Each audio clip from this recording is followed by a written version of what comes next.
નમસ્કાર દર્શક મિત્રો, ઇન્ડિયા પ્લસ ન્યૂઝમાં આપનું સ્વાગત છે। વડોદરામાં શ્રી રામ મંદિર માટે બનાવેલી 108 ફૂટ લાંબી અગરબત્તીને અયોધ્યા જવા પ્રસ્થાન કરાવાયું। વર્ષોની પ્રતીક્ષા અને સંઘર્ષ બાદ અયોધ્યામાં તારીખ 22 જાન્યુઆરી 2024ના રોજ ભગવાન શ્રી રામ તેમના જન્મસ્થળ પર બનેલા દિવ્ય મંદિરમાં બિરાજમાન થશે। આ ઐતિહાસિક અને આધ્યાત્મિક કાર્યક્રમમાં સહભાગી થવા માટે વડોદરા શહેરના ગોપાલક સમાજના આગેવાનો અને શ્રી રામ ભક્તો દ્વારા 108 ફૂટ લાંબી અગરબત્તી બનાવી છે। આ અગરબત્તી વડોદરા દરજીપુરા પાજરાપોરથી અયોધ્યા રવાના કરાશે। 108 ફૂટ લાંબી અગરબત્તી માટે વિશેષ ટ્રેલર સ્વરૂપે રથ તૈયાર કરવામાં આવ્યો હતો। ધાર્મિક વિધિ બાદ અગરબત્તીને આ ટ્રેલરમાં સુરક્ષાભેર અયોધ્યા લઈ જવામાં આવશે।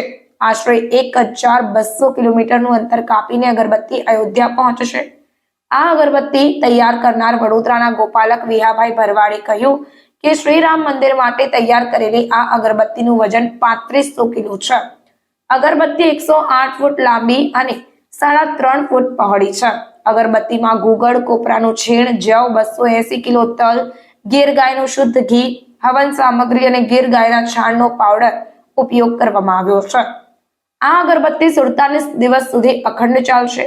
અગરબત્તી તૈયાર કરતા 6 મહિનાનો સમય લાગ્યો છે।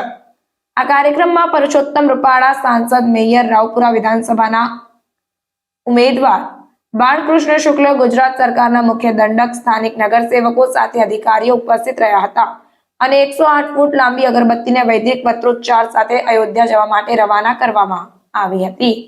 નું નિર્માણ થયું અને એમાં આપણા પ્રધાનમંત્રી શ્રી આદરણીય નરેન્દ્રભાઈ મોદીજીના હસ્તે 22મી જાન્યુઆરીએ રામલલ્લા ભવ્ય મંદિરમાં બિરાજમાન થવા જઈ રહ્યા છે। ત્યારે આજે વડોદરાના વિહાભાઈ ભરવાડ દ્વારા 108 ફૂટ લાંબી અને 3.5 ફૂટ પહોળી અગરબત્તીનું આજે પ્રસ્થાન કરાવવાનું છે। ત્યારે આ કાર્યક્રમમાં આપણી વચ્ચે ઉપસ્થિત આપણા સંતોશ્રી, મહંતોશ્રી, પરમ પૂજ્ય 108 વ્રજરાજ મહોદયશ્રી,